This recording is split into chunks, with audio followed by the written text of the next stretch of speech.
Dans cette histoire, Denji croit qu'il est au centre d'un triangle amoureux. Mais en vrai, il n'est que le point de pression entre deux forces qui veulent la même chose. Son cœur et son pouvoir. Parce que Makima, elle n'aime pas Denji.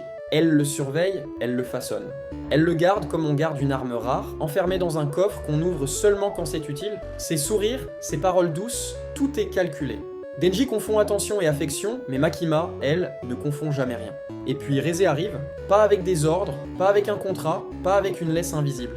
Elle arrive avec un sourire, avec un café, avec une piscine vide où pour la première fois, Denji a l'impression qu'on le voit, vraiment. Mais voilà la vérité brutale. Ce triangle n'a jamais été de l'amour. Makima représente le contrôle total. Reze représente la liberté impossible. Et Denji, lui, il passe son temps à chercher un vrai sourire dans un univers où tout le monde porte un masque. Reze aurait voulu être normal. Makima n'a jamais voulu l'être. Et Denji, au milieu, croit qu'il doit choisir entre deux femmes, alors qu'en réalité, il ne fait qu'apprendre que l'amour, chez les hybrides comme lui, se paye toujours avec des morceaux de soi.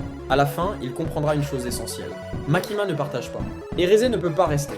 Ce triangle n'était pas toxique parce qu'il y avait de la jalousie. Il était toxique parce que Denji était le seul à aimer sincèrement.